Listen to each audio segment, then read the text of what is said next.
Começa agora, para todo o Brasil, o maior espetáculo da Terra, a grande final do Campeonato Brasileiro de Debates.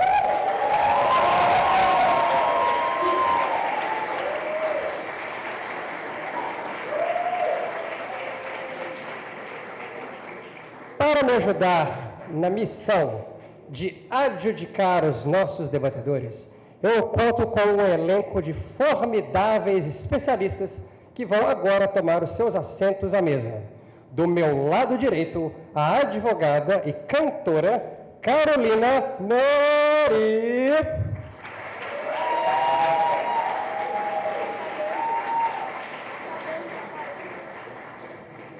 Do meu lado esquerdo, o poeta, psicanalista e o verdadeiro juiz de fora, Ulisses Belegoni.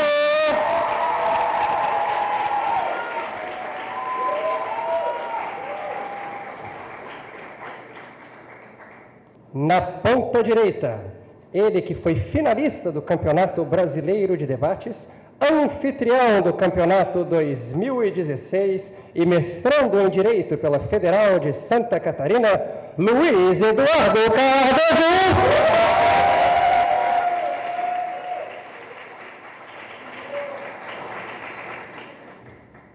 Na ponta esquerda, pela quarta vez consecutiva na final do Campeonato Brasileiro, pela primeira vez do outro lado da mesa, o campeão brasileiro 2014, o fortalezense Arthur Cabral.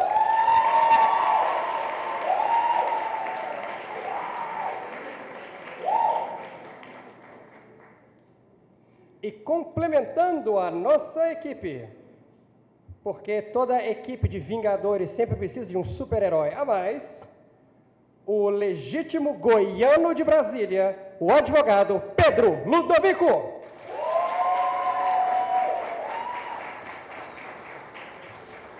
Vamos agora conhecer os nossos debatedores. Esta é a maior edição já realizada do Campeonato Brasileiro de Debates. Durante os últimos 3 dias, 44 duplas, 88 universitários de todo o Brasil competiram em vários debates, classificatórios e eliminatórios por uma vaga neste salão. E é aqui, no Salão Nobre da gloriosa Faculdade Nacional de Direito da UFRJ, que nós vamos conhecer a próxima dupla campeã brasileira de debates. Na primeira defesa, com o pontapé inicial, defendendo o cinturão, os atuais campeões brasileiros de debates, Sophie Poc e Matheus Casimiro. Na primeira oposição, exercendo a marcação cerrada pela primeira vez na final da Universidade Federal do Ceará, Pedro Ângelo e Caio Alcântara.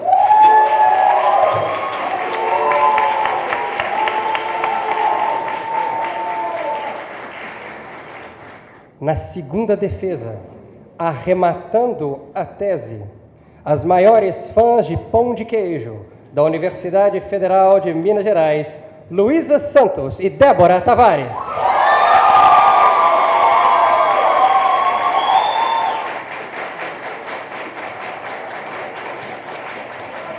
E na segunda oposição, fechando a zaga, ambos pela segunda vez na final, representando a Universidade Federal de Santa Catarina, os manezinhos da ilha honorários, Rafael Bueno e Murilo Preve.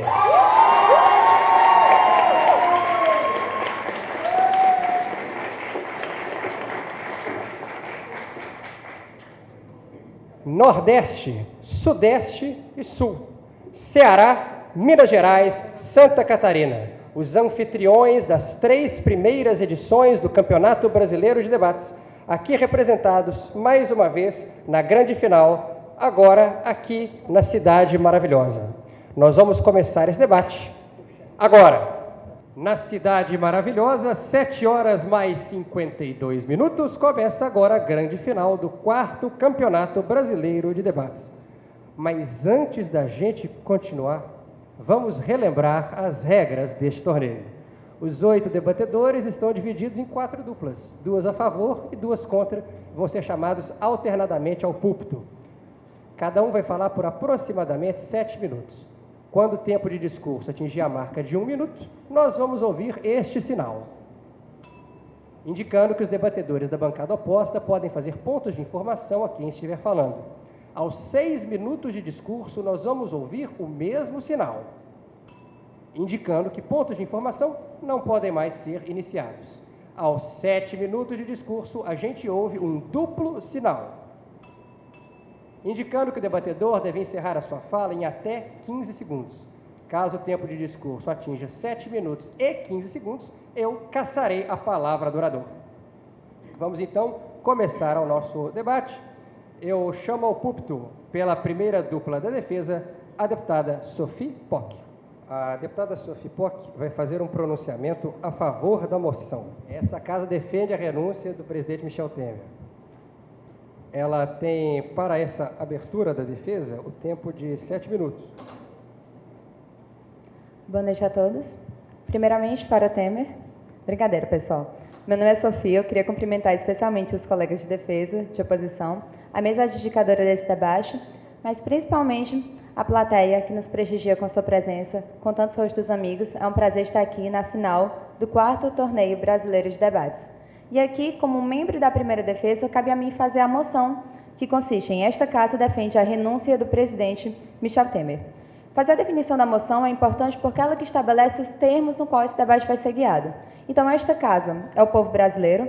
A defesa da renúncia é a defesa da saída voluntária do cargo do chefe do Poder Executivo, que engloba aqui tanto o chefe do governo quanto o chefe de Estado, uma vez que nós vivemos em um presidencialismo. E o Michel Temer é o senhor Michel Temer, líder do PMDB, ex-vice-presidente da Dilma Rousseff e atualmente presidente do Brasil.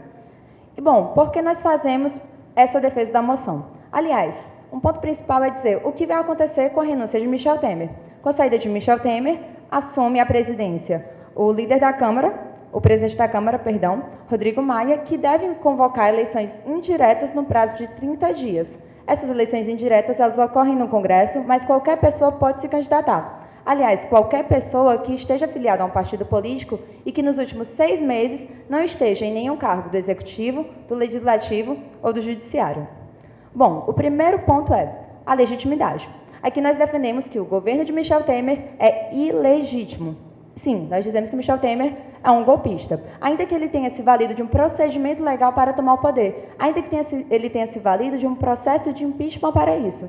E para isso nós nos utilizamos da teoria desenvolvida pelo cientista político Gene Sharp, que ele fala: existe a possibilidade de um golpe branco, que ele também chama de novo golpe ou neogolpismo. E ele diz que esse golpe branco ele acontece com meios legais ou meios parcialmente legais, como foi o caso do Brasil do processo de impeachment. E o que caracteriza esse golpe branco? Quando a pessoa toma o poder apenas porque aquele líder político original ele se tornou, de certa forma, inconveniente em um dado momento.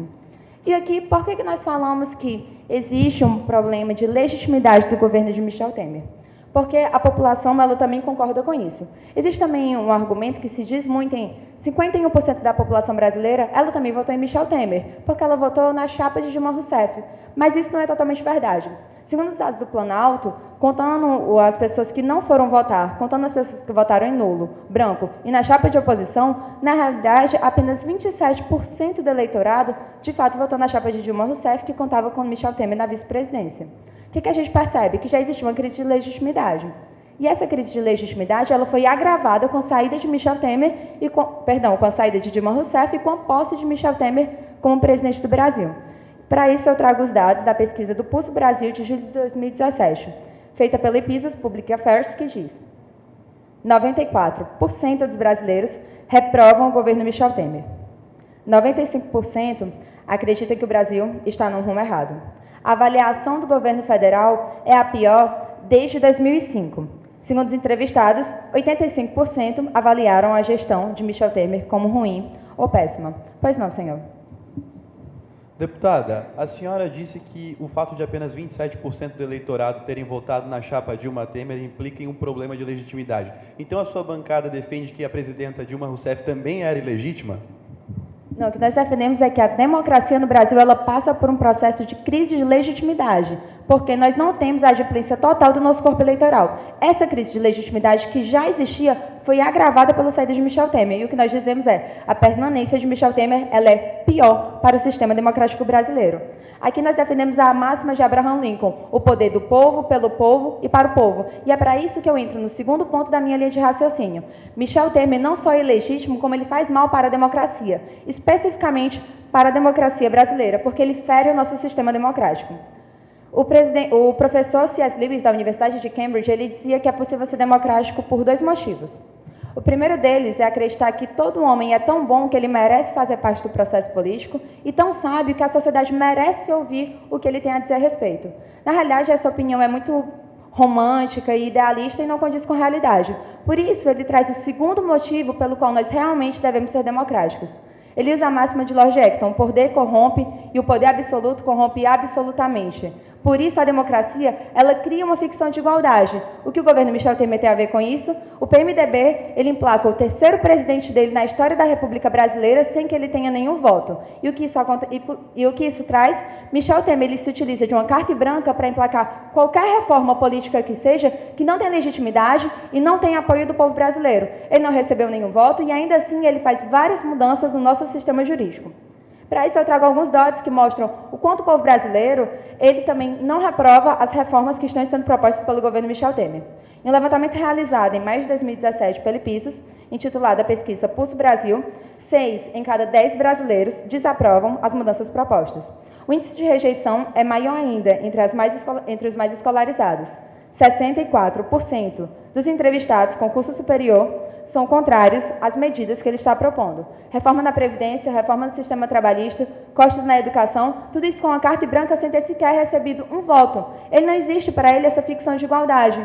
Ele simplesmente coloca acima do povo brasileiro em que ele não escuta. Aristóteles, na política, diziam que existem pelo menos 3 formas de política. 3 formas de governo. A aristocracia, a monarquia e a democracia. A democracia, em uma forma impura de governo, passaria a ser uma demagogia. E essa demagogia é o que nós vivemos hoje. A professora da nossa casa de Direito Eleitoral, que me é muito querida, Raquel Machado, disse que a democracia ela precisa passar por esses vícios através de um corpo eleitoral que seja adulto, esclarecido e politicamente engajado. Mas para que esse povo ele seja politicamente engajado, é necessário que o governo Michel Temer ele renuncie por ouvir a população. 82,3% dos brasileiros, segundo o Instituto Paraná de Pesquisas, acham que Michel Temer deve renunciar. 82,3% dos brasileiros concordam com a defesa dessa moção. E é por isso que nós falamos, nós devemos agora calar esses podres poderes e nós devemos agora ouvir o que o povo brasileiro tem a dizer, porque só assim nós seremos capazes de construir uma democracia real, efetiva e inclusiva. Muito obrigada.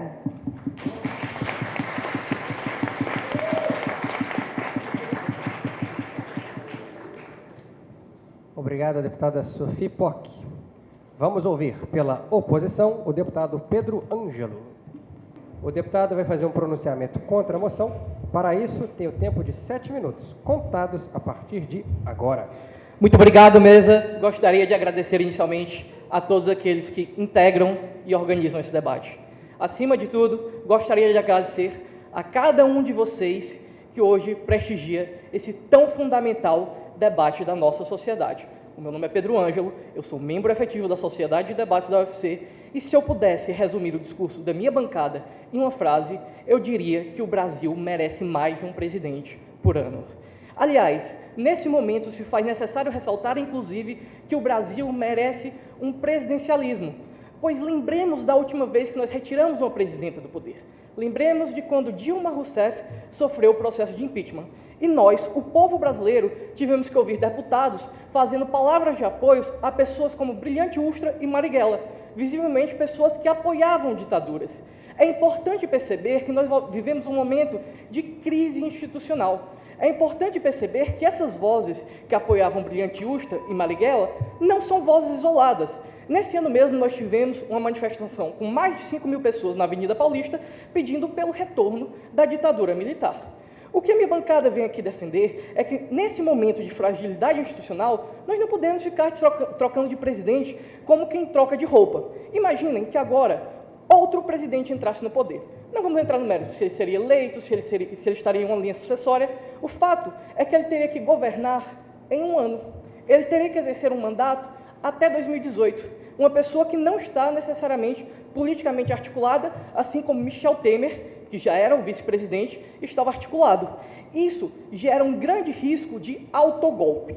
Autogolpe é um conceito criado pelo sociólogo Edward Kaufman, que acredita que em momentos onde existe muita fragilidade governamental, onde um governante não consegue governar, ele muitas vezes acaba pedindo ao povo para que esse povo lhe dê mais prerrogativas do que ele teria. Ou seja, ele tem a oportunidade perfeita de instaurar uma ditadura em um momento em que tantos clamam por ditadura. Se vocês acreditam que Temer não é a pessoa ideal para tomar a direção do nosso país, pelo menos o vejam como freio para forças autoritárias. Vejam bem, as ameaças ditatoriais não são exclusivas. Hoje existe, como eu fiquei bem recentemente sabendo, um canal no YouTube com mais de 300 mil inscritos chamado Ideias Radicais, que apoia o anarquismo. Ele apoia a completa erradicação do Estado brasileiro, colocando toda a nossa sociedade em um estado de caos. É isso que vocês defendem? É isso que a bancada do governo defende?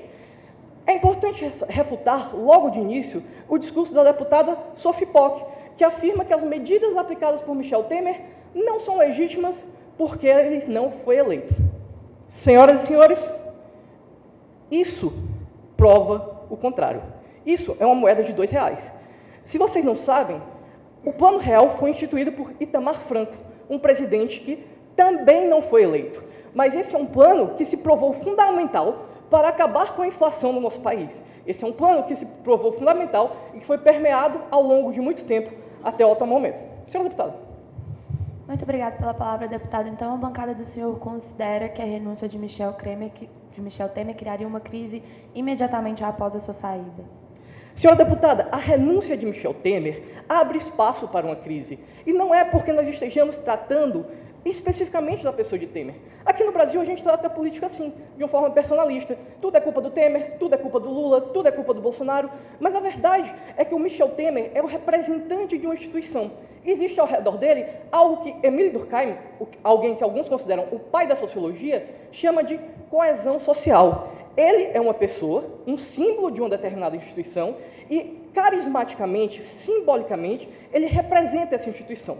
O que acontece é que se nós ficamos trocando os representantes dessa instituição, sempre que nós me entendemos com grande facilidade, essa instituição acaba sendo simbolicamente enfraquecida. O povo para de se voltar para essa instituição. O povo para de criar uma identidade em relação a essa instituição. E isso abriria o espaço para que o próprio Estado democrático de direito se visse enfraquecido perante todos os temores que eu já vim apresentando ao longo do meu discurso. Existem, sim, sistemas de governo que levantam a possibilidade de uma alta rotatividade de governantes, como o parlamentarismo. Mas falarei sobre isso depois de reconhecer a pergunta. O senhor avalia que as nossas instituições democráticas atualmente são fortes? Não, senhora. Pelo contrário, as nossas instituições democráticas estão fragilizadas. E é exatamente por isso que nós não podemos dar mais um golpe nelas. Vejam bem, quando eu olho para o atual cenário da política brasileira, eu sinto dor. Mas é a dor de uma cirurgia, e não a dor de uma doença. É a dor de quem está buscando a cura, e não a dor de quem está definhando. Senhoras e senhores, voltando ao argumento que eu falei em relação ao parlamentarismo. O atual programa do PSDB afirma que o Brasil deveria ser parlamentarista. E é interessante ressaltar os argumentos que eles afirmam a respeito de toda essa rotatividade. A minha bancada vem aqui defender que rotatividade de governo não é fundamental num momento de crise, num momento onde a democracia está fragilizada, porque nós precisamos mandar uma mensagem internacional. Nós precisamos que os empresários, nós precisamos que os turistas, nós precisamos que essas pessoas tenham um rosto quando elas vão olhar para o Brasil. E ao reconhecer esse rosto, eles vejam o Brasil como estável. Vejam bem, eles podem nem gostar tanto dessa pessoa, mas eles têm que saber com quem eles estão falando.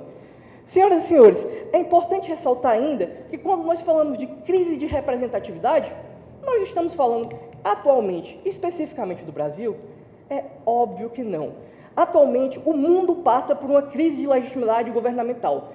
Muitos sociólogos ainda não entraram em consenso sobre os motivos dessa crise, mas olhem para os Estados Unidos. Existe um movimento em relação ao presidente Trump. As pessoas dizem, is not my president. As pessoas ficam em frente de um webcam ao longo de horas gritando que ele não vai dividir o país. Elas dizem que ele não é um presidente legítimo. Da mesma forma, quando a candidata Le Pen perdeu a eleição na França, houveram manifestações nas ruas. As pessoas queimaram ônibus. O mundo todo está insatisfeito com o atual sistema. Mas isso significa que nós devemos abrir mão dele sem ter certeza do que nos aguarda no futuro, porque a verdade é que nós passamos atualmente por uma grande crise, não do governo Temer, mas da própria democracia em si. E o discurso da minha bancada vem aqui dizer que manter Temer é uma forma de evitar temores muito mais imprevisíveis. Muito obrigado.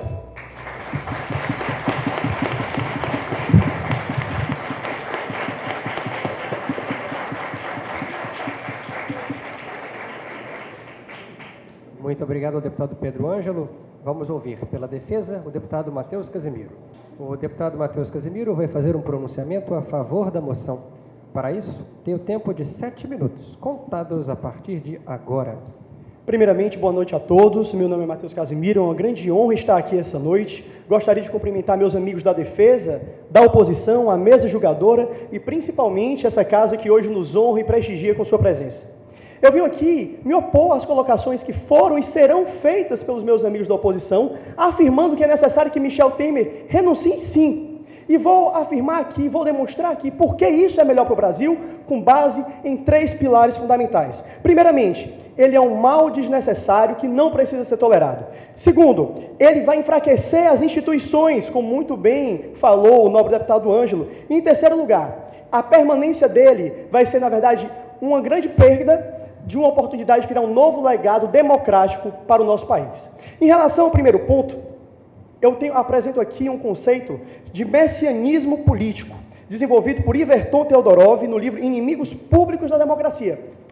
Teodorov, nesse livro, ele desenvolve o seguinte conceito: alguns líderes chegam ao poder e quando estão lá, eles acreditam que tem a solução para todos os problemas da sociedade. Eles acreditam que eles vão poder impor a sua ideia do que é bom, do que é certo, do que é melhor para a população, ainda que isso vá de encontro com o que a própria população pensa. No início, isso pode até apresentar algumas melhoras significativas, mas posteriormente, a relação entre o público e o governante se torna promíscua, porque ele quer permanecer no poder. E isso está acontecendo no nosso país. Muito provavelmente, a bancada da oposição vai apresentar nos próximos discursos a ideia de que Michel Temer é um mal necessário. Ele pode não ter o apoio da população, ele pode até não ser legítimo, mas ele deve permanecer porque ele é um mal necessário para esse momento. Só que isso não é competência da oposição determinar, e nem muito menos do Michel Temer. Quem deve dizer se ele é um mal necessário ou desnecessário é o povo. E o povo está deixando claro, em várias pesquisas que a minha amiga Sofia demonstrou, que não é a favor de Temer, que não é a favor das reformas e que todas essas modificações, na verdade, é apenas o bem que ele acha que produz e não o bem que o povo quer para ele mesmo. Eu trago aqui outro exemplo, além do que a Sofia citou, de uma das reformas mais criticadas de Michel Temer recentemente. O governo Temer, em maio de 2017, ele acabou com o programa Farmácia Popular. Segundo o site Portal Brasil, em 2015 eram 31 milhões de beneficiados com entrega de medicamentos gratuitos ou então com até 90% de desconto. Eram 112 medicamentos essenciais e principalmente idosos se beneficiavam disso. Por que a população não deve dizer, não pode influir na qual vai ser o corte, qual não vai ser, onde deve ser cortado, onde não vai? Porque o Temer deve impor o bem que ele acha que deve ser feito para a nossa nação. E isso me leva ao segundo ponto. Pode perguntar, nobre deputado. Esses cortes não são aprovados pelos parlamentares que foram eleitos pela população? Sim, alguns deles são, outros não. Até porque, por exemplo, o Farmácia Popular não foi cortado pelos deputados, os senadores. Na verdade, foi o Ministério da Saúde que tem um ministro escolhido pelo Michel Temer que fez esse corte. Então, nem todos os cortes vêm do Poder Legislativo, até porque o nosso Poder Executivo é muito forte, o presidencialismo aqui permite que ele legisle como Poder Legislativo. Então, temos aí outra problemática, outra questão. O segundo ponto é que o nobre deputado Ângelo mencionou a crise das instituições sociais, e isso é muito verdade. Essa relação promíscua que acontece entre Michel Temer e o poder, para que ele permaneça no poder impondo o seu projeto político, acaba criando uma crise das instituições sociais. Eu dou um exemplo para vocês de como isso acontece. Esse ano mesmo, Temer modificou toda a Comissão de Constituição e Justiça para conseguir afastar a sua denúncia e que ela não prosseguisse para o plenário do Congresso Nacional. E isso foi muito problemático, porque nessa mesma época, para conseguir fazer todas essas modificações e afastar o relatório favorável à denúncia de Sérgio Zivaiter, ele liberou mais de 2 bilhões de emendas parlamentares para os estados dos deputados que ele colocou lá e eram favoráveis a não prosseguimento da denúncia.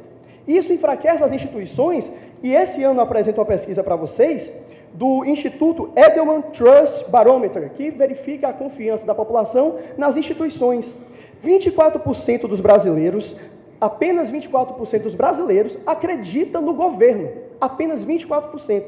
62% diz que as instituições democráticas e as instituições nacionais não são capazes de resolver a atual situação do país. Isso é um grande descrédito da população em relação a essas instituições. E isso me leva ao terceiro ponto, a possibilidade de criar um novo legado democrático para o nosso país com a saída de Michel Temer.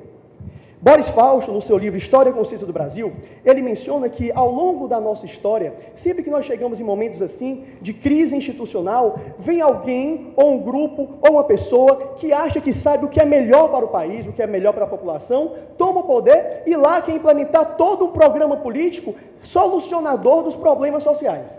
Isso aconteceu na proclamação da República, como ele bem cita, com aquela famosa frase que vocês devem conhecer, que o povo assistia bestializado ao que acontecia, deixando de lado a participação da população, e apenas esse grupo tomando o poder. Isso aconteceu no Estado Novo de Getúlio Vargas, quando Getúlio Vargas tomou o poder em 1937, para afastar a ameaça comunista que ele mesmo criou com o Plano Cohen. Além disso, o golpe de 64 também é um exemplo disso, onde os militares interviram para afastar a ameaça comunista de novo, afastando João Goulart, que tinha sido democraticamente eleito e tinha o apoio da população. E até mesmo na redemocratização do nosso país, em 86, a Constituinte não era livre, porque ela estava condicionada, o seu procedimento estava condicionado e pressionado pelos militares, porque ele dizia que a transferência, a transição, não podia ser radical, porque isso era pior para o Brasil. Meus amigos, esse é o momento que nós temos para dizer que o povo não precisa de heróis. O povo pode ser o herói dele mesmo. O que deve acontecer, e que não aconteceu até agora no nosso país, é que nós precisamos pegar a rédea da nossa nação e determinar qual o nosso futuro político. Isso não vai acontecer com Michel Temer na presidência. E muito menos a saída dele é um golpe, porque ele vai renunciar, como diz a moção. Nós não vamos tirá-lo do poder, não vai ter um golpe militar, não vamos pegar as armas, ou não vamos também mexer em toda uma Comissão de Constituição e Justiça ou no Congresso Nacional para fazer ele sair. Ele tem que sair porque se ele realmente tem o mínimo de dignidade e o mínimo de consideração com o povo brasileiro, ele vai perceber que essa sua ação agora é o que pode criar um legado inovador na história democrática do Brasil. Muito obrigado.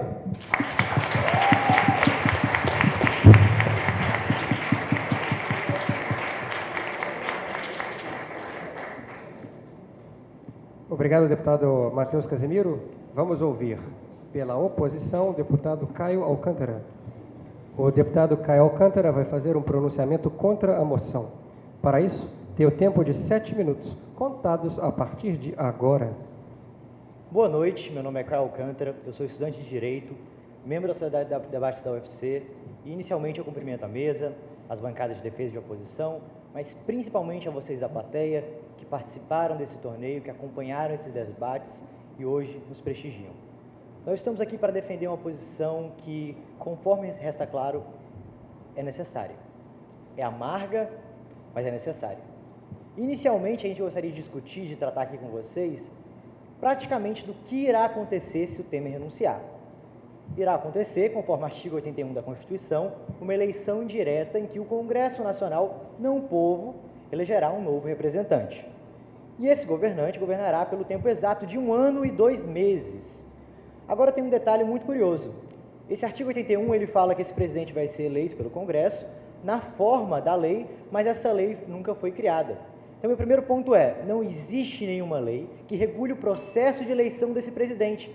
Nós não sabemos, portanto, como isso irá acontecer, não sabemos o que os nossos grandes parlamentares podem incluir nesse processo. Voto secreto, por exemplo, não saberemos. E esse vai ser um processo, consequentemente, extremamente corrido.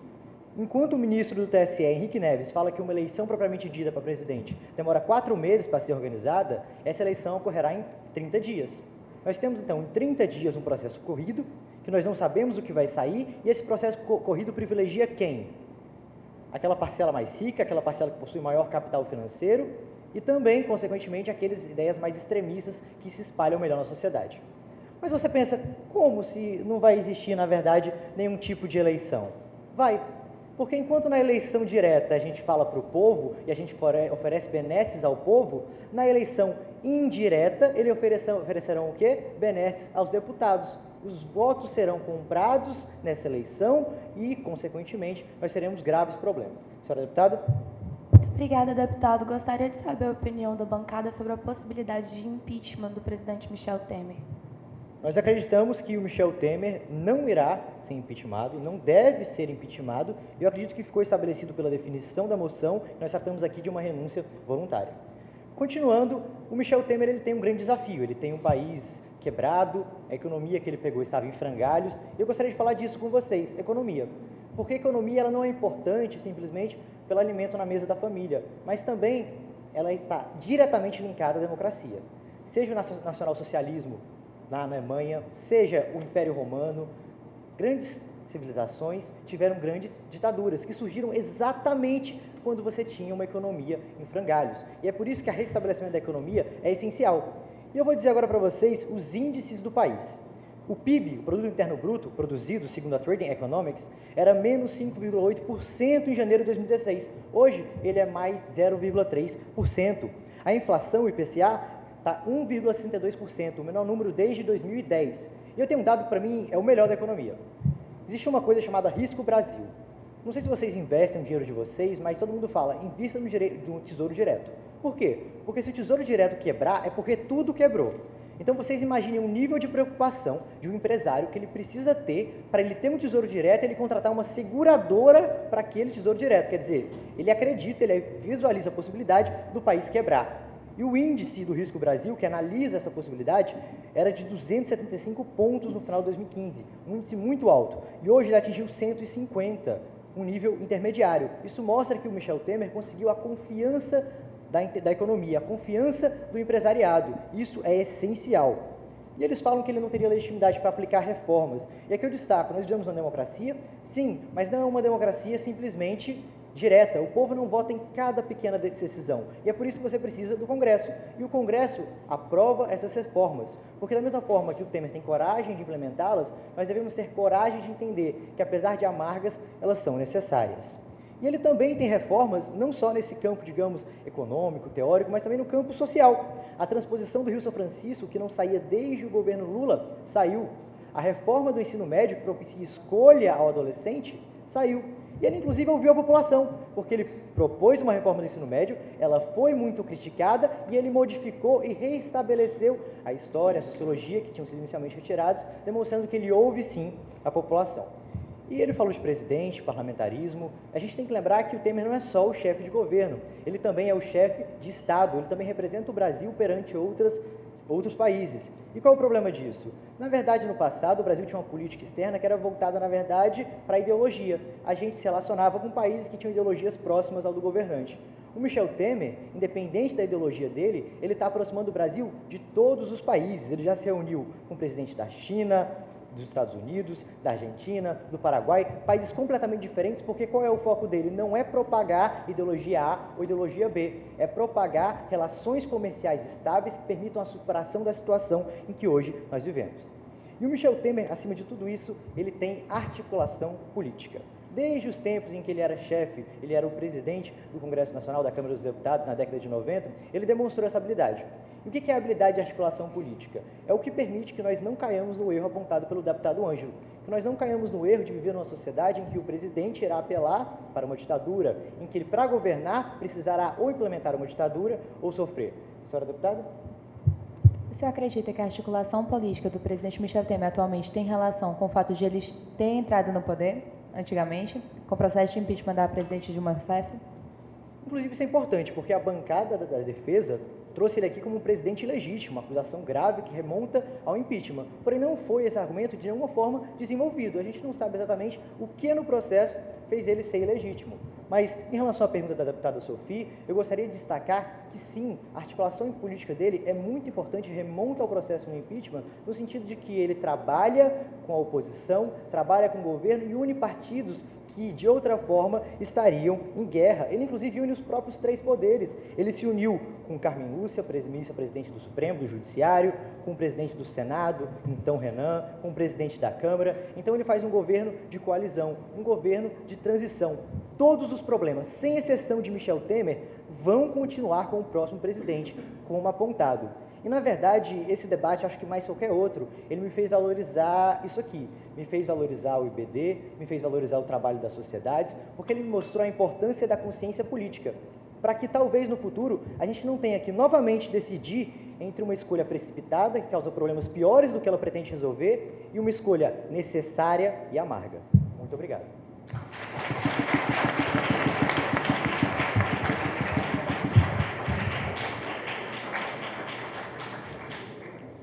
Obrigado ao deputado Caio Alcântara.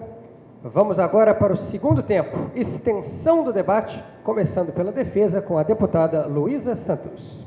A deputada Luísa Santos vai fazer um pronunciamento a favor da moção. Para isso, tem o tempo de 7 minutos, contados a partir de agora. Muito obrigada, mesa. Muito bom dia a todos aqui presentes. É com grande prazer que a gente começa essa segunda parte do debate. Gostaria de cumprimentar os meus colegas da defesa, os meus colegas da oposição e essa plateia que veio aqui nos prestigiar. Senhores, para além do debate sobre a pessoa do Michel Temer, eu gostaria de levar esse debate para um outro rumo. Eu gostaria que a gente pensasse no rumo que a gente quer que a nossa democracia e a nossa república tome. A razão pela qual eu quero fazer isso é porque algo me preocupou muito ultimamente, que é o seguinte: com a denúncia de Rodrigo Janot à PGFN de Michel Temer se torna o primeiro presidente do Brasil a ser denunciado durante o seu mandato. Como bem disse o meu colega Casimiro, ele, ao receber essa denúncia, não somente fez articulações políticas, mas também econômicas, ao liberar 2,1 bilhões de reais para aprovação de emendas constitucionais, em um cenário em que estamos em um déficit fiscal de 16 bilhões de reais.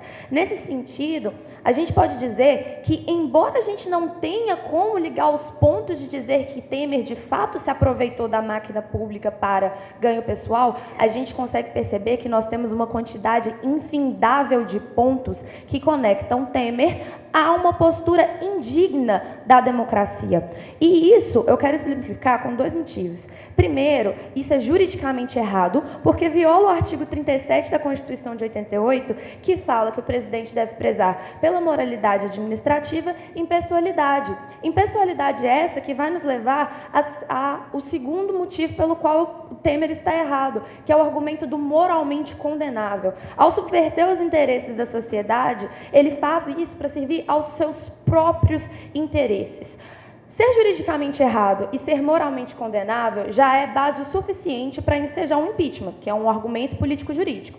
Mas estamos falando aqui de denúncia, como muito bem lembrou meu colega Caio. E a razão que a gente veio aqui conversar hoje é para explicar para vocês que a renúncia é melhor que a permanência e é melhor que, inclusive, o impeachment. Porque poderíamos até conversar e falar e concordar que Michel Temer é um presidente ruim e, por isso, ele deveria sair pelos meandres políticos necessários. Mas não. A renúncia é a única maneira que nós temos de garantir que a democracia vai prevalecer ao final desse processo.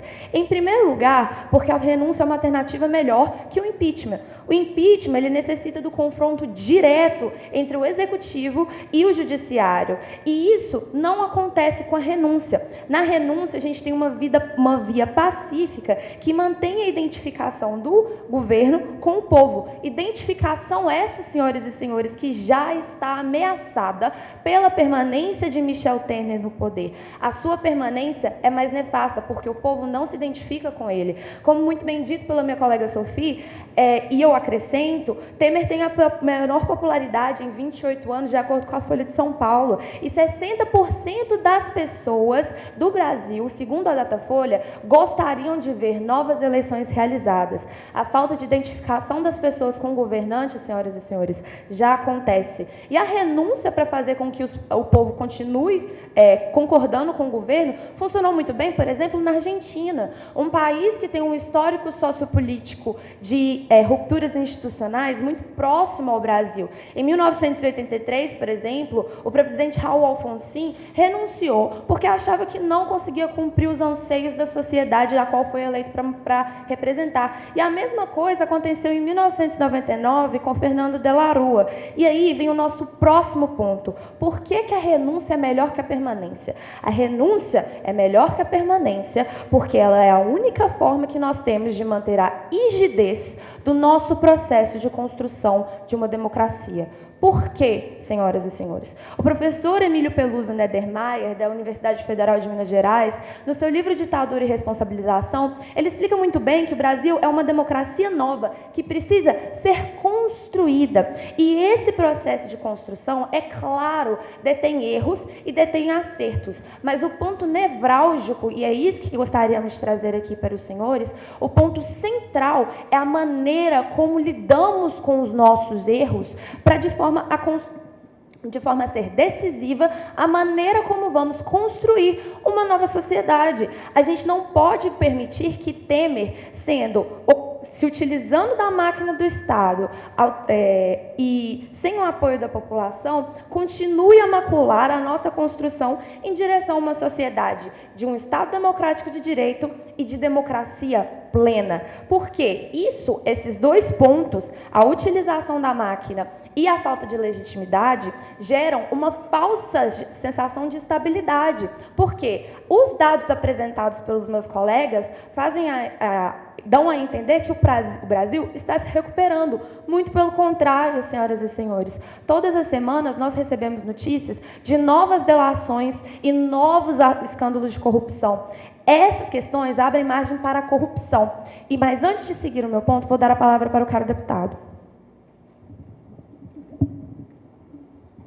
A senhora acredita que no ano e 2 meses que restam do governo Temer, ele seria capaz de fundar a democracia? Muito obrigada pela sua pergunta, deputado, e essa foi a razão, inclusive, pela qual eu te fiz o ponto de informação. Porque a nossa consequência aqui, a nossa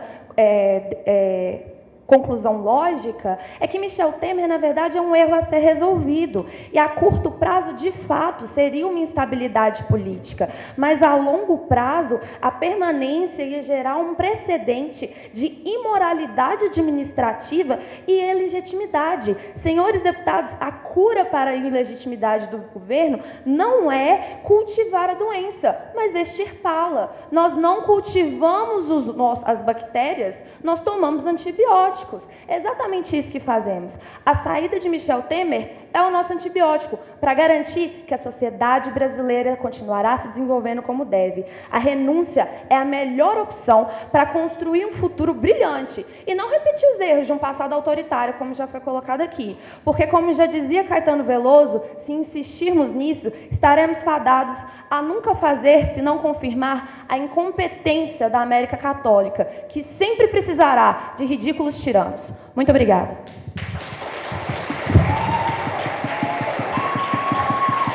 Obrigado, deputada Luísa Santos. Vamos ouvir, pela extensão da oposição, o deputado Rafael Bueno. O deputado Rafael Bueno vai fazer um pronunciamento contra a moção. Para isso, tem o tempo de 7 minutos, contados a partir de agora. Muito boa noite a todos. O meu nome é Rafael Bueno, eu sou estudante de Direito da Universidade Federal de Santa Catarina e, de pronto, eu gostaria de saudar a todos aqui presentes, tanto os meus colegas da bancada de oposição quanto os colegas da bancada de defesa, a excelentíssima mesa adjudicadora e, por último, mas não menos importante, essa plateia que nos prestigia na noite de hoje. E logo de pronto eu quero abordar um aspecto que não foi tocado aqui nem pela defesa e nem pela oposição, que é quem é Michel Temer.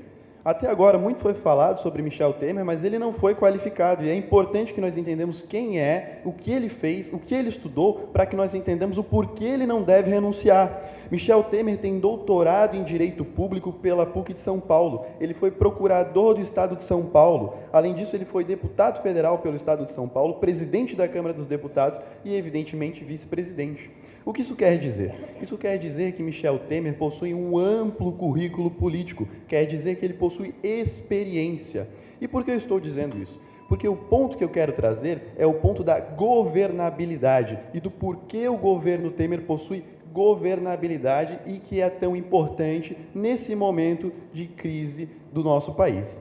Além de toda essa experiência, o Temer ainda possui uma base política muito consolidada dentro do parlamento, dentro das instâncias deliberativas do nosso sistema jurídico atual. Então, dessa maneira, ele possui competência e capacidade e oportunidade para governar e fazer aquilo que o Brasil precisa.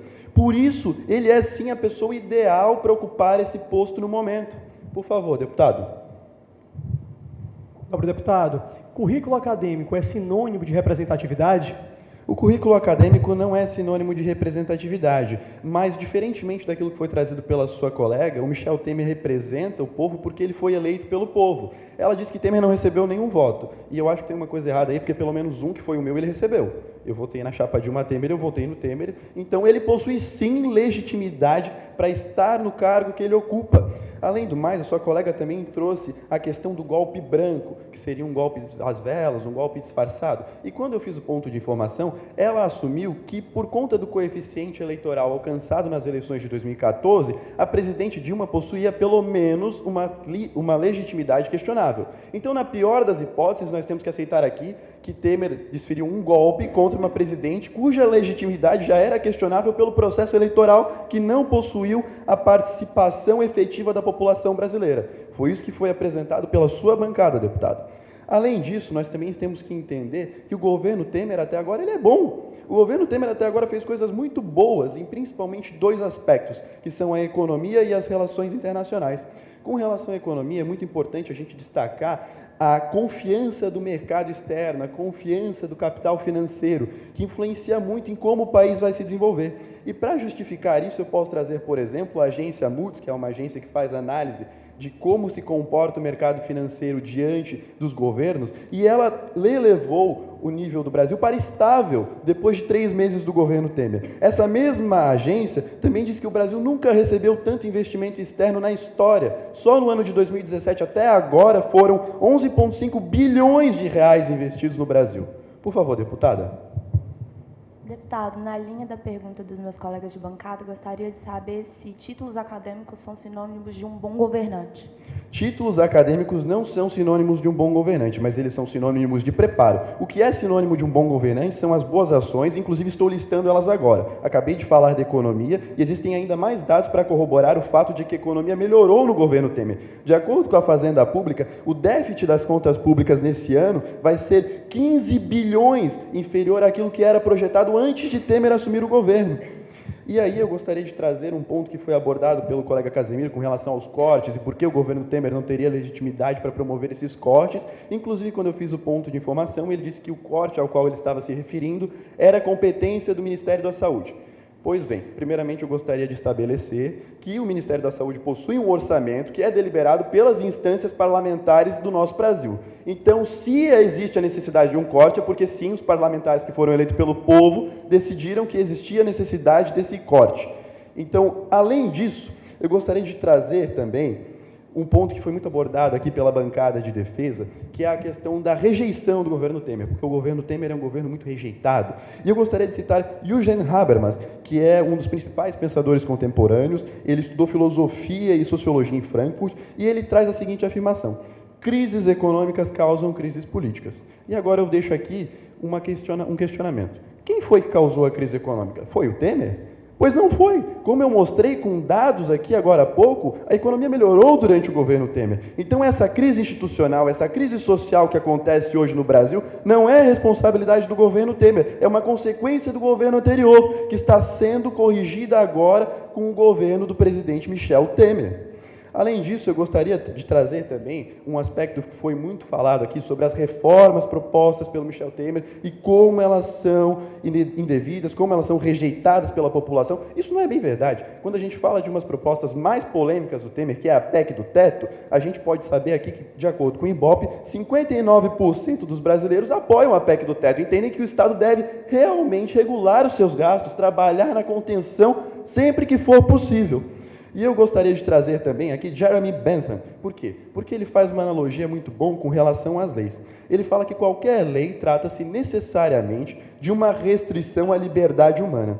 Assim, qualquer lei vai implicar necessariamente algum grau de mal, porque ela está restringindo a sua liberdade. Só que a partir daí, ela pode trazer um bem maior que o mal. Então nós temos que fazer um sopesamento do que está acontecendo para saber se essa lei ela é boa ou se ela é ruim. E o que os deputados da bancada de defesa não fizeram foi justamente esse sopesamento, foi analisar os resultados econômicos, foi analisar o impacto nas relações internacionais. Por exemplo, o ministro de Portugal, Antônio Costa, afirmou que as relações com o Brasil haviam se restabelecido depois de mais de 3 anos de congeladas. Além disso, China, Estados Unidos, Argentina, Paraguai, Índia e Japão também afirmaram que as relações internacionais melhoraram com o governo brasileiro após o início do governo Temer. Portanto, senhores, é muito claro, a partir de uma análise pautada em dados, em fatos, em estatísticas, que o governo Temer é um governo bom, que Temer é um governante capaz e, por isso, ele não deveria renunciar. Muito obrigado.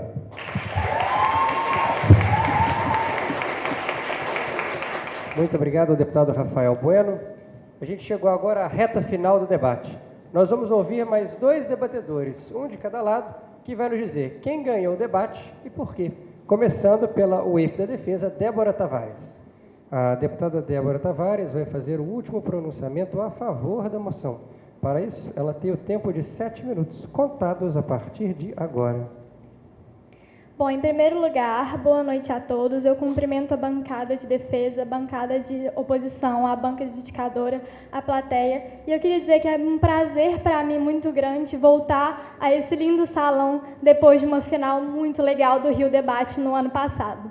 Bom, primeiramente vamos começar com um desenho deste debate, que foi ao mesmo tempo tão interessante, mas confuso em alguns pontos. Primeiro, a defesa colocou que esta casa defende a renúncia do governo Temer como o povo brasileiro, defendendo a saída voluntária de Temer e depois eleições indiretas no Congresso Nacional, assim como coloca o artigo 81 da Constituição. E por quê? Basicamente, 2 pontos: ilegitimidade e faz mal para a democracia. Ilegitimidade no governo, o que é? Primeiramente a identificação dos governados com o seu governante. E segundo, o respeito às regras formais impostas pela Constituição para a escolha desses governantes. E o que a defesa mostrou aqui é que o governo de Temer, que Michel Temer, não respeita nenhuma dessas 2 faces de legitimidade. E é por isso que um governo ilegítimo não deve continuar no poder. Mas ainda pior, faz mal para a democracia manter o governo Temer. Por quê? Por causa de toda a história trazida pela defesa de como o PMDB se perpetua no poder sem o voto do povo. E o que isso significa? Uma carta branca para aprovação de reformas que, ainda que sejam necessárias, não foram discutidas pela sociedade, os seus termos não foram discutidas como devem ser feitas essas reformas. E é por isso que nós não devemos aceitar a manutenção do governo Temer no poder. E aí a oposição nos lembra de uma coisa muito importante e que permeia esse debate: a crise institucional. E é claro, e é verdade, com pesar, nós, hoje brasileiros, vivemos uma crise constitucional. Mas o que significa isso? Que qualquer das opções que tomarmos agora tem ônus e bônus. Quais são os ônus imediatos nesse próximo ano de 2018? O ônus que a oposição coloca não sabemos qual governante será escolhido e nem sabemos como será feita a escolha, e o ônus que a defesa coloca de ter que arcar com as práticas corruptas do governo Temer e ter que arcar com a aprovação de reformas que vão influenciar a população por muitos e muitos tempos e reformas que não foram debatidas pela sociedade. Por favor. Se o Congresso Nacional apoia o governo Michel Temer, o que leva a sua bancada a acreditar que o novo presidente não será um presidente com a mesma ideia, com a mesma política, com a mesma visão? Isso é um dos problemas que aqui nós trazemos, é justamente um dos ônus que a gente coloca como ônus de curto prazo que a oposição traz. Justamente não sabemos qual será as posições desse governante que vai ser eleito para governar em 2018. A grande questão que nós colocamos, senhores, que a gente quer que vocês percebam, é que em qualquer opção que nós temos, existem ônus de curto prazo. A questão que temos que olhar, então, são os bônus de longo prazo. E eles são resumidos em uma frase, trazida pela deputada Luísa: concretização do Estado Democrático de Direito. Continuando, a defesa traz que o Temer é um mal desnecessário. Por quê? Porque ele prejudicou a população, como, por exemplo, trazido pela defesa no caso da farmácia popular. E eu ainda digo mais, no primeiro ano de governo Temer, tivemos muito mais desempregados. Como, por exemplo, traz o IBGE, no primeiro ano de governo Temer, tivemos 2,6 milhões de novos desempregados. E isso é uma questão que mostra realmente os prejuízos que a população sofre com a manutenção de Temer no poder. E mais, lembram da crise institucional trazida pela oposição? Ainda existe um outro problema lembrado pela defesa. A manutenção de Temer no poder piora a crise institucional. E por que piora a crise institucional? Porque ele usa a máquina pública justamente para se manter no poder. Como? A defesa explicou, liberando 2,1 bilhões para emendas parlamentares logo às vésperas da votação no Congresso Nacional para o arquivamento da denúncia. Então, sim, vivemos numa crise institucional, temos ônus e bônus das nossas próximas opções e, além disso, a manutenção do governo Temer piora essa crise institucional que o Brasil sofre atualmente. Por favor, senhor deputado. Deputada, como a senhora sustenta que essa crise institucional que a gente vive é culpa do governo Temer, que tem pouco mais de um ano, e não culpa do governo Dilma, que teve 4 anos antes dele? Na verdade, a crise institucional é culpa de todo mundo. É culpa do governo Dilma, é culpa do governo Temer e é culpa de toda a população. Essa crise institucional não é só culpa, como responsabilidade. E é por isso que nós, indivíduos, povo brasileiro, temos a responsabilidade de resolver essa crise institucional. E a solução que nós vemos aqui neste debate é a renúncia do governo Temer. Continuando, a oposição ela se pauta principalmente nos avanços econômicos e na confiança dos investidores. A questão, meus amigos, é que os avanços econômicos eles não são propriamente méritos do governo Temer, como, por exemplo, a queda da inflação. A queda da inflação é um cenário tipicamente de recuperação econômica. Por quê? Porque quando a gente tem uma economia com baixa atividade e principalmente desempregados que não podem buscar por produtos, esses produtos eles não sobem de preço. É a lei da oferta e da procura. E mais ainda, por que a gente não pode acreditar na confiança dos investidores? Porque a confiança dos investidores está abalada justamente com a delação JBS de Joesley Batista, que envolve o governo Temer. Isso me lembra muito uma frase colocada por Dalton Delago, que é coordenador da Lava Jato. A falsa estabilidade de Temer está colocada sobre os pilares corroídos da corrupção que podem desabar a qualquer próximo escândalo. Que confiança dos investidores é essa que pode desabar a qualquer próximo escândalo que veremos no Jornal Nacional no dia seguinte? E o que nós colocamos aqui é que, já que a situação de Temer, a manutenção de Temer no poder é insuportável, a melhor solução é a renúncia. Temer disse que não renunciará, mas nós dizemos ele deveria.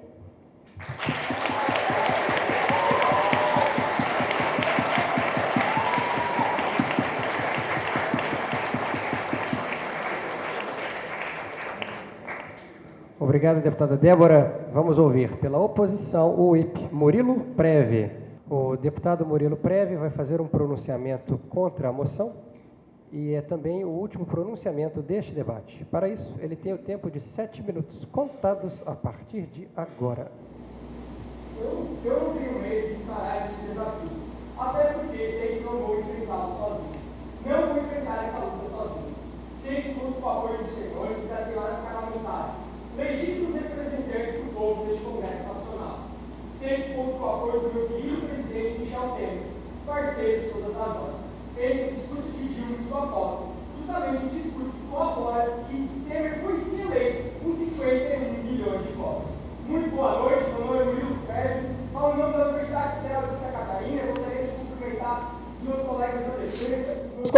meus colegas da oposição e dar início a esse debate. Primeiramente, gostaria de refutar os argumentos trazidos pela deputada Sophie, que primeiramente, quando foi defender a legitimidade do governo Temer, trouxe justamente que daí nós deveríamos fazer uma eleição indireta, mas que quem assumiria seria Rodrigo Maia. Sabe quantos votos o Rodrigo Maia teve, deputada Sophie? 53 mil. Se Temer, que recebeu 53 milhões, não tem legitimidade, o que diremos de Rodrigo Maia, né? Ainda diz que ele é ilegítimo e traz filósofos e cientistas para justificar isso. Mas, sabe, a nossa Constituição Federal já diz o que é legítimo, e ela já prevê o que torna um presidente legítimo, que é ele ser eleito na urna. E também diz o que faz ele deixar de ser ou sair da presidência, que é justamente ele passar por um processo e ser acusado de algum crime de responsabilidade fiscal, o que não é o caso do Temer. E, por fim, você traz uma frase de Abraham Lincoln, que diz: o poder do povo, pelo povo e para o povo. Temer foi eleito justamente pelo povo. E você ainda diz reformas que não têm o apoio do povo brasileiro. Aí eu trago o dado que foi apresentado pelo meu colega Rafael, que justamente trouxe que 59% da população, segundo os dados do IBOPE, aprovou a sua reforma para a PEC. Você ainda diz que a população é contra o governo Temer por dados. Mas aí é que o Rafael lhe pergunta se você também considerava o governo Dilma ilegítimo. Sabe por que ele fez essa pergunta? Porque, segundo dados do Datafolha, 73% também eram contra aquele governo. E quando você diz que ali ele não era ilegítimo, há uma incongruência. Se Temer agora é ilegítimo porque a população não apoia, então Dilma também era, diferente da sua resposta. Por favor. Nobre deputado, a legitimidade vem de um papel do reconhecimento popular, reconhecimento esse que o Temer não tem. Muito boa pergunta, deputado Casimiro. A legitimidade, ela vem a partir de que se participa de um processo democrático. A nossa democracia já existe um processo que deve ser respeitado e que assim institui um presidente. Nesse sentido, eu trago ao colega Pedro Ângelo, que diz justamente sobre o problema da saída de Dilma e os problemas que foram ditos pelos deputados e todas essas questões. Ele ainda argumenta sobre a necessidade que nós precisamos de uma estabilidade e que essa estabilidade só ocorrerá se nós continuarmos mantendo o governo Temer no poder. Justamente porque o que ele apresenta é que hoje nós temos cada vez mais forças autoritárias tomando poder e ganhando seus discursos cada vez mais fortes. O que o nosso colega Ângelo diz é justamente isso. O Temer faz e segura com que esses discursos autoritários não se prossigam. Mas então nós vamos para o deputado Casimiro, que diz que o Temer fez a consulta, fez as reformas sem consultar a população. Ponto número 1, ele foi eleito pela população. Ponto número 2, quem aprova essas reformas também é o Legislativo, que também foi eleito pela população. Nesse sentido, você também diz que os deputados não aceitaram a denúncia de Temer, o que demonstra que Temer está comprando os deputados. Mas aí, deputado, nós temos um problema com o Legislativo, e daí a moção deveria ser: esta casa defende a renúncia do Legislativo, e não do presidente Temer. Partindo para o deputado Caio, ele cita o artigo 81 da Constituição Federal, onde diz sobre a eleição direta pelo Congresso, e ainda diz que não existe uma previsão após isso. Mais do que isso, segundo a pesquisa do Datafolha, 77% da população também não acredita no Legislativo. Então nós teríamos uma eleição para curar uma ilegitimidade, justamente elegendo alguém que também é ilegítimo. Por fim, ele traz que o Michel Temer hoje possui a confiança dos investidores. Deputada Luísa, você disse que ele é o primeiro presidente a ser denunciado. Deputada, você falou bem, denunciado, não condenado. Enquanto não existe condenação, não existe crime. E você ainda disse que a renúncia é a única maneira de Temer sair. Não, deputada, existe outra maneira, com voto popular na urna. Ocorre em outubro do ano que vem. Por favor. Deputado, gostaria de perguntar se o senhor não acha que existe algo de inerentemente errado em se valer da máquina pública para poder comprar esses deputados do Legislativo de acordo com a premissa da defesa. Eu acho completamente errado, e por isso que eu não votarei nos deputados que não aceitaram a denúncia dele. Nesse mesmo sentido, eu lhe digo que você disse por fim que a gente não deve cultivar a bactéria, a gente deve tomar o antibiótico. Sabe quais são os nossos antibióticos? A urna. Por fim, nós vamos para o deputado Rafael, que diz que a qualificação de Michel Temer para trazer a governabilidade.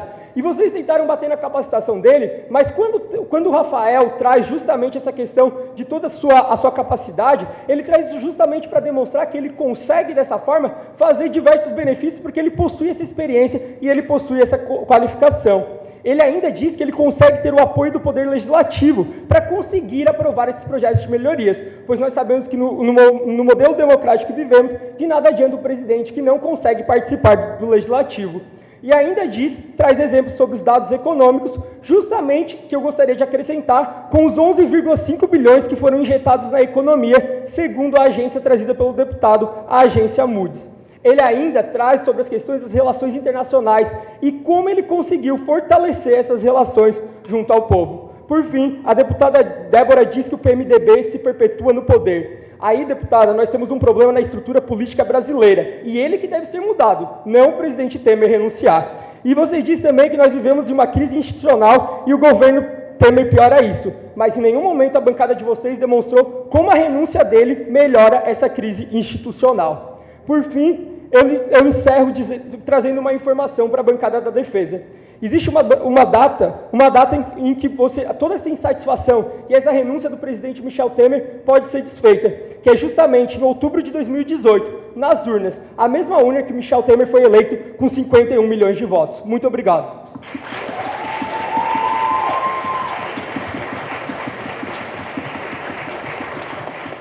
Muito obrigado, deputado Murilo Preve.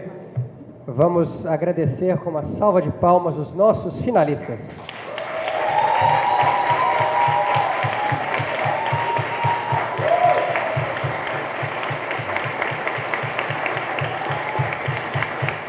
Neste momento, eu e os demais adjudicadores vamos nos retirar para a sala secreta para fazer a deliberação da moção. A gente retorna em até 30 minutos.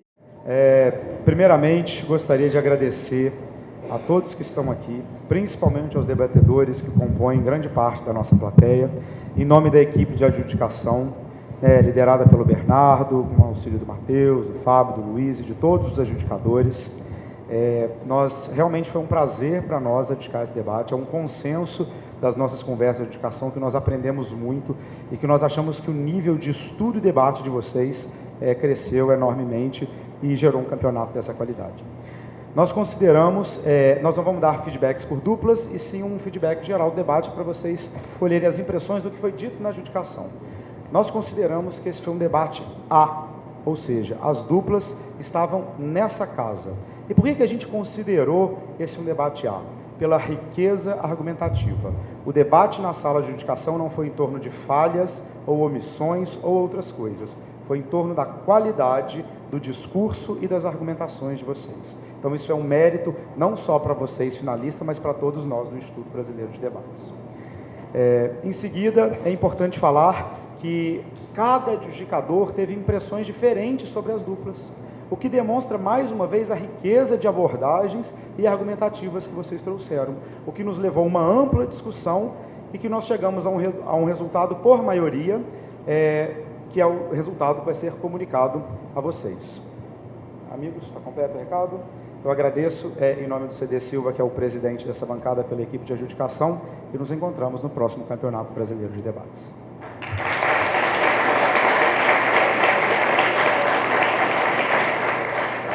Um dos principais propósitos da educação universitária é nos livrar do Zeitgeist, o espírito mesquinho, estreito, provinciano, que está constantemente nos assegurando que nós estamos no apogeu das conquistas humanas, que nos situamos à beira de a prosperidade sem precedentes ou da catástrofe sem paralelo, que a próxima conferência será a mais importante da história, ou que o líder do dia é o maior ou o mais desastroso de todos os tempos. É uma libertação do espírito, adquirir perspectiva, reconhecer que toda geração é confrontada por problemas da maior urgência subjetiva, mas que uma gradação objetiva delas é provavelmente impossível.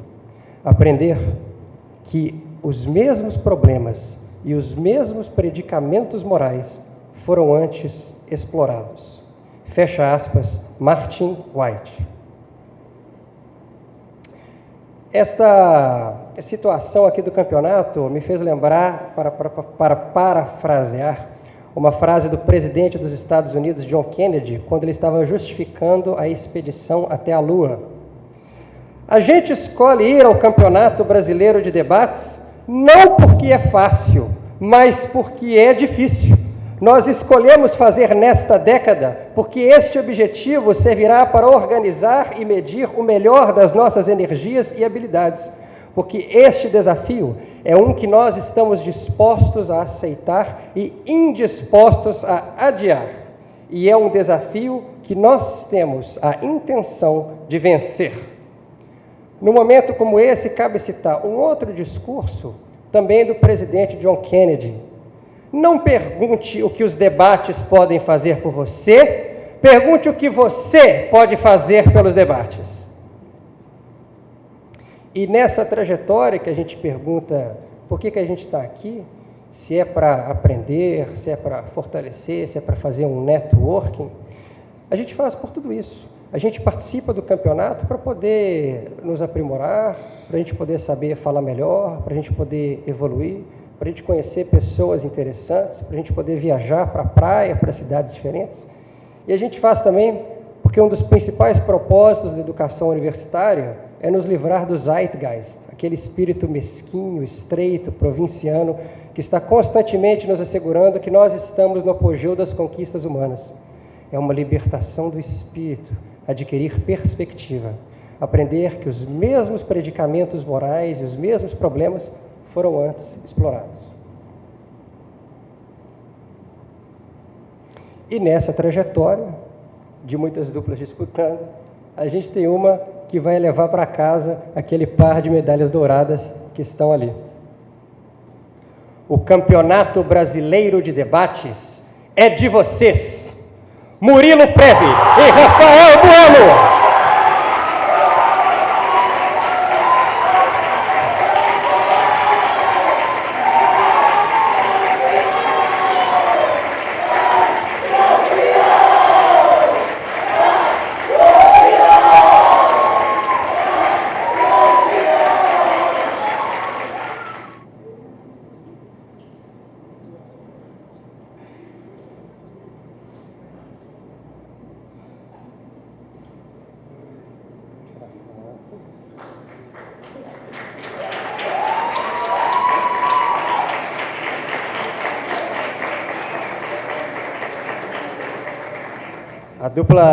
Uma das duplas vice-campeãs, Sophie Pock e Matheus Casimiro.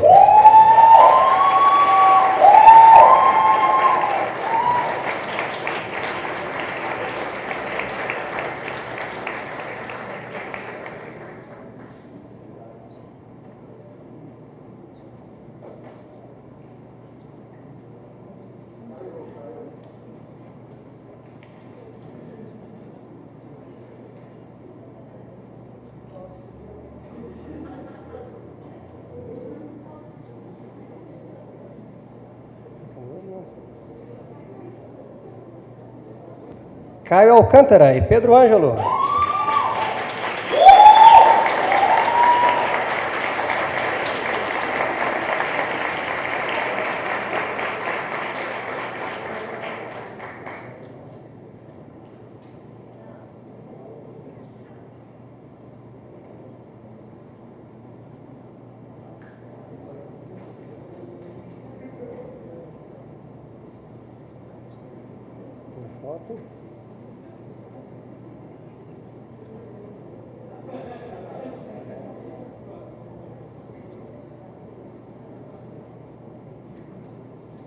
E as vice-campeãs Luísa Santos e Débora Tavares.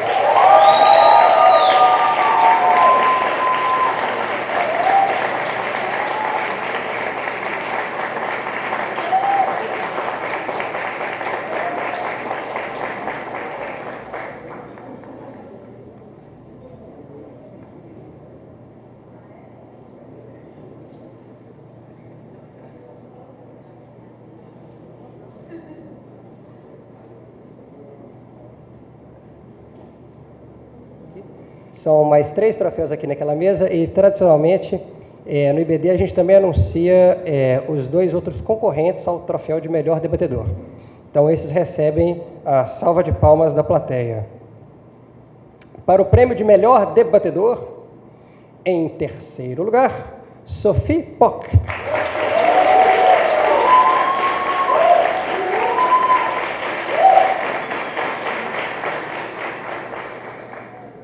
Em segundo lugar, Caio Alcântara.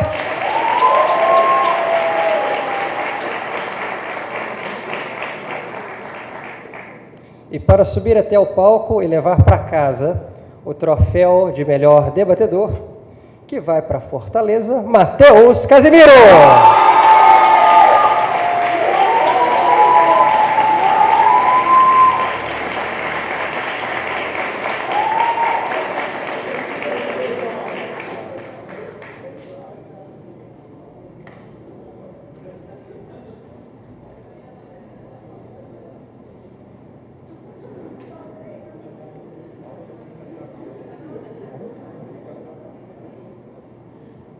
Este é um inédito bicampeonato para Matheus Casimiro.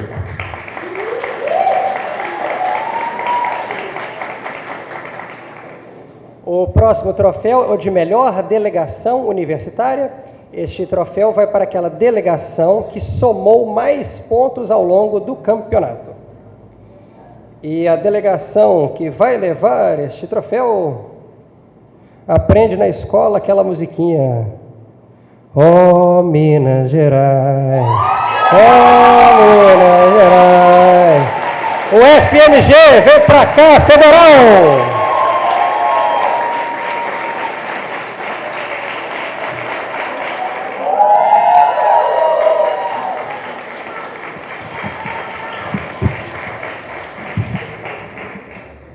E o último troféu que a gente tem em cima daquela mesa é da melhor sociedade de debates. A melhor sociedade de debates é aquela que tem a maior média de pontuação, o melhor aproveitamento per capita.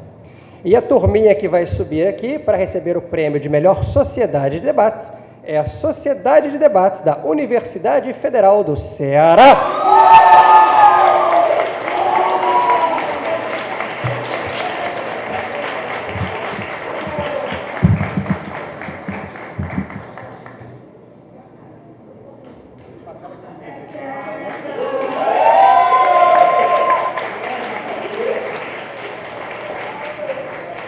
E agora o IBD tem um anúncio muito especial. Vamos chamar aqui ao palco o presidente Renato, que já está aqui, a presidente Isabela Refkaleski, presidente do evento, e também a Flávia Tayani. Venham para cá.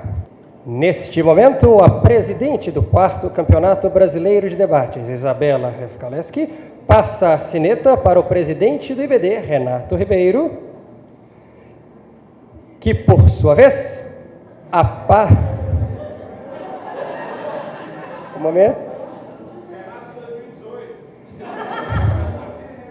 Que, por sua vez, a passa para Flávia Tayani, do IDP, a anfitriã da próxima edição do Campeonato Brasileiro de Debates.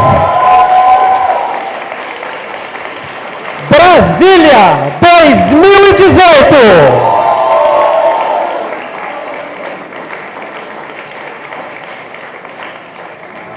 Para o encerramento desta cerimônia e do 4º Campeonato Brasileiro de Debates, vamos ouvir o presidente do IBD, Renato Ribeiro.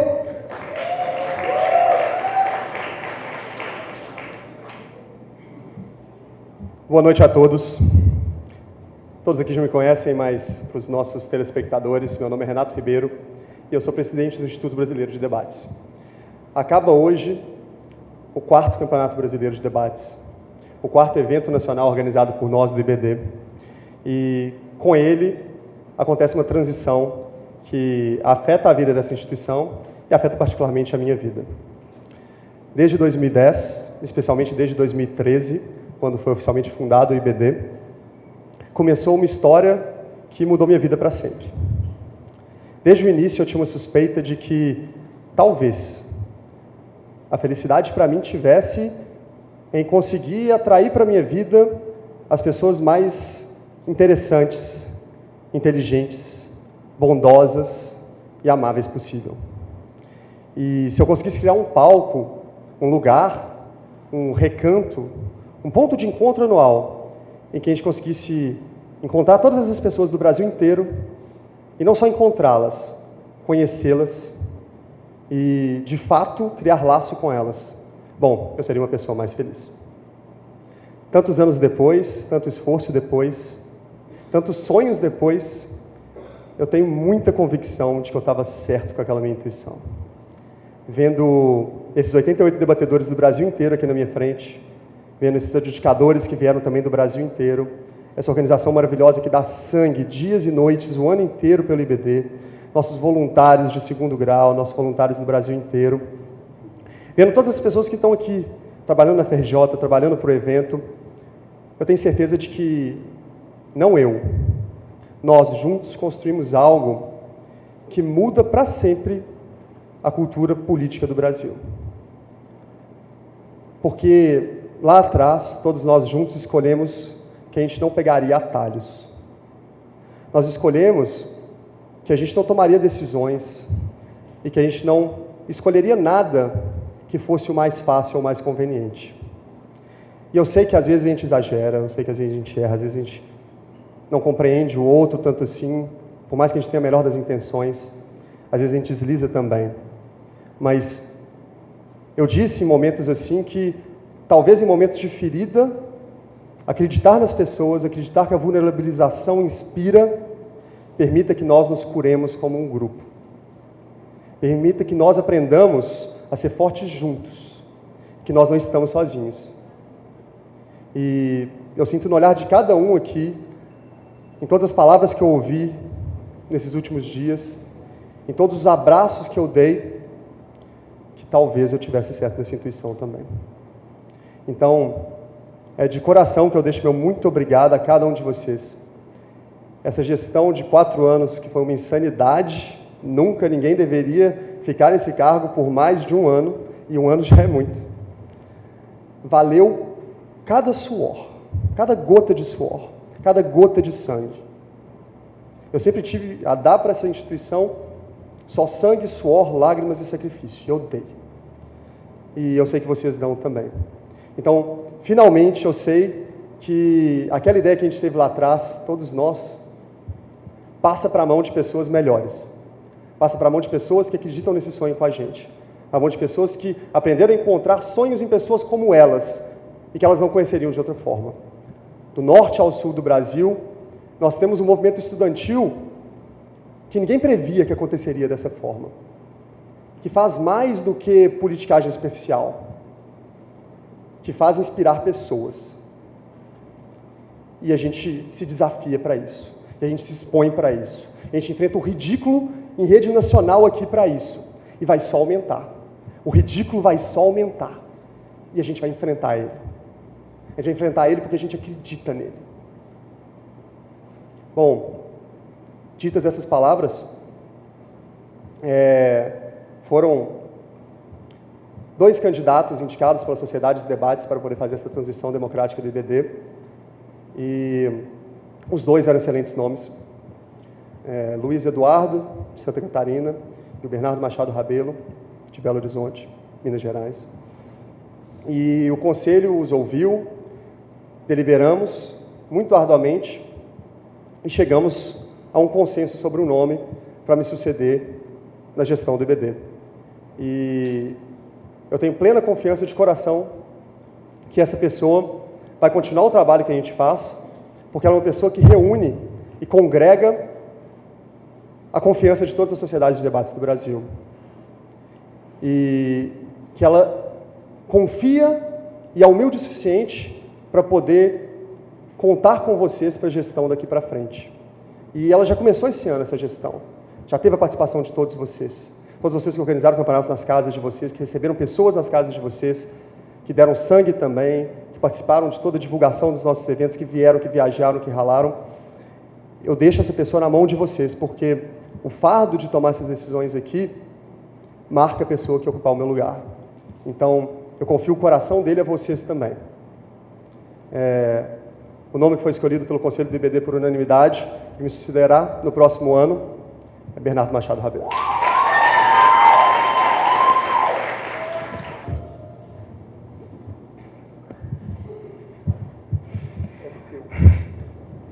Gente, em 2015 eu subi no palco sem esperar e acabei falando uma coisinha ou outra lá por 7 minutos. No ano passado eu bem que tentei subir de novo no palco, mas não consegui.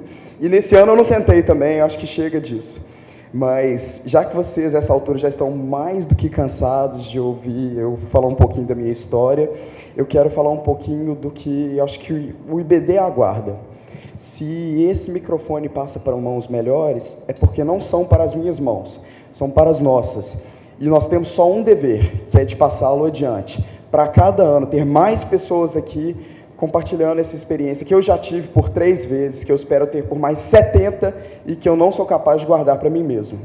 Então, apenas a título exemplificativo, eu queria dizer já 2 coisas que aconteceram esse ano, nessa transição, e que acho que são só o início do que vem pela frente. Se, por um lado, tudo o que houve ontem, eu sinceramente sinto muito por isso, já deixou claro que não será uma tarefa fácil, os debates de hoje só reforçaram minha confiança de que eu faço questão de dedicar a minha vida a trazer os debates competitivos, a levá-los adiante e, com isso, tentar fazer um pouquinho de diferença nas nossas vidas aqui.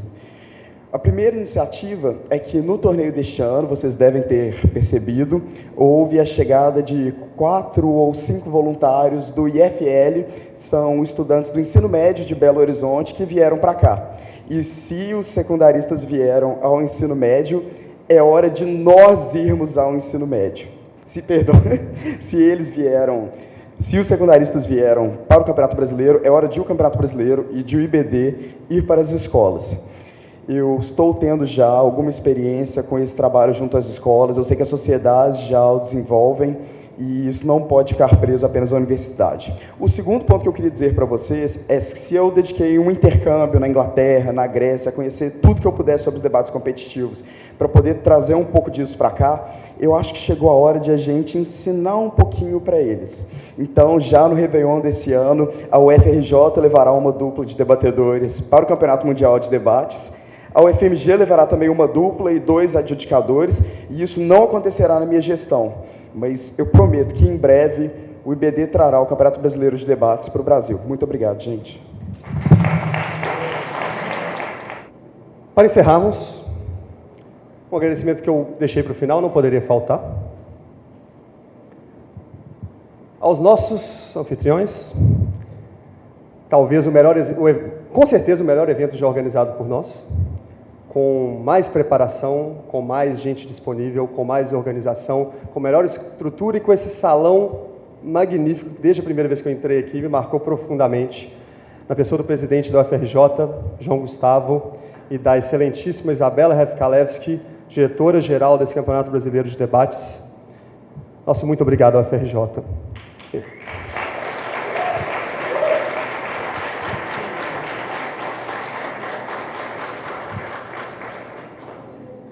Aqui foi fundado, de verdade, o IBD, quando vocês o aclamaram ontem. Muito obrigado. Declaro encerrado o 4º Campeonato Brasileiro de Debates.